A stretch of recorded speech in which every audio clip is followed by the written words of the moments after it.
your rump to sustain you. Why do you have this huge nose? To air condition the hot air before it got into you. That's all. White people lost their melanin because they could utilize the sunlight better and faster. They developed their long noses so they could warm the air before it got to their lungs. Every racial group with their special features, those are special adaptation to their natural environment for at least 100,000 years. It takes about 100,000 years for changes to happen, okay? Now, listen to me very carefully. The technology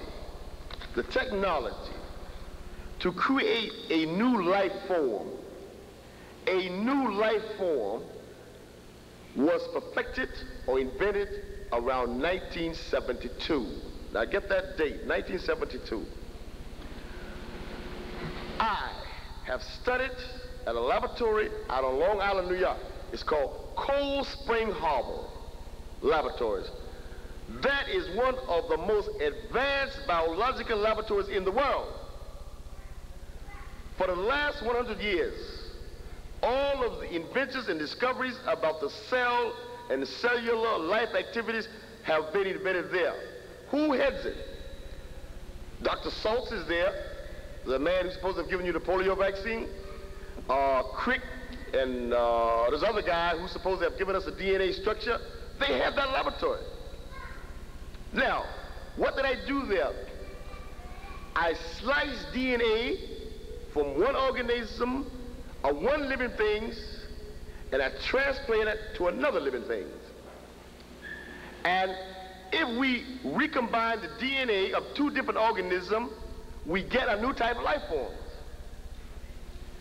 A cat cannot mate with a dog. Why? Because they have different chromosomes. It's like a finger. If you got 3 fingers and I got 5, it cannot match. That's why each animals have different chromosomes. A gorilla and a female cannot produce a child because the chromosomes don't mix. You understand? But this scientist, what he can do, he bypassed the chromosome and he goes in and gets the DNA and he sliced them and recombined them. This summer, June, July, I took the DNA of a firefly. That's a little bug that lights up in the dark. You get them in June. And I took the DNA of a tobacco plant. You understand? I combined them. And what did I get? I got a tobacco plant that glowed in the dark. You are laughing. I'm telling you a fact. They take E. coli, bacteria out of our stomach. They combine the DNA with all kinds of organisms. They now can create DNA blood, red blood cells. Okay? They made it with a pig. They crossed the DNA of human with a pig. And the pig produced the hemoglobin. And they purify it and they can use it in humans, okay? That's a fact. In Italy, they are now crossing DNA of gorillas, chimpanzees, and humans. They intend to produce a half human, half ape creature that can be a servant for mankind. That's a fact, okay? Those are documents. I'm not speaking irrational. Now, any trained biochemist, if you bring to me something in a test tube all mashed up, and you say, Dr. Felder, where did this come from? What type of living organism it come from? What can I do? I have to analyze it. And how do I analyze it? I break it down into the DNA structure. And I read it. If I take the DNA of the AIDS virus, what do I get? I get a cattle or bovine blood leukemia virus, half of it. and the other half get a sheep brain rot virus, like this. Therefore, as a biochemist, I know somebody somewhere combined the DNA of a bovine, which is a cattle leukemia blood virus, with a brain rot sheep virus. They created an AIDS virus. Now, so far, viruses do not jump species. A cattle or animal with hoof and a mouth and hoof disease or foot and mouth disease, you can bury those animals, you will not catch it because the virus will not jump species. Let me give you an example. The rhinovirus for cold, it's programmed for one tissue, the linings of our nostril or respiratory tract, because every cell or tissue has a receptor. If that virus doesn't have a key to that receptor, it cannot get in. You understand? Now, how did they get this AIDS virus to adapt itself to attacking the T cells of the human blood system? There was a black woman, her name was Henrietta Lack. She died in 1951 at Johns Hopkins Hospital, okay? I think that's outside of Washington, D.C. This lady had cervical cancer.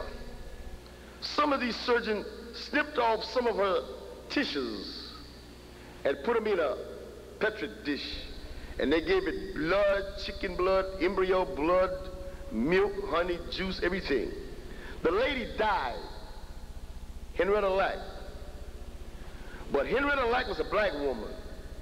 This black woman became the first human being to become immortal since Jesus Christ. Now, why do I say that? Because her cells reproduced and grew and grew and grew. One of the first times they have successfully grown human tissue. Some doctor, and all the evidence point to Dr. Robert Gallo. That's right. Dr. Robert Gallo, who headed the National Cancer Institution on the grounds of Fort Detrick, Maryland. That's right. He did this. He took these viruses and he kept throwing them and trying to grow them into human tissues until eventually some of them adapted themselves to growing in human tissues. Some of them adapted themselves to attacking the T cells of the human blood system. And though they isolated, they grew them and regrew them, and that's the AIDS virus. Documents exist. This man is insidious. He gets up and says he discovered the AIDS virus. He created the AIDS virus. Now, the American Medical Association is trying to discredit Robert Gallo. Why? They said he's a fake, a phony, and a fraud. I picked it up from racist Bob Grant. They are discrediting him. So when we finally nail him to the cross, the CDC will say, look, we said he was a bad man. We did it ourselves. No, I reject that.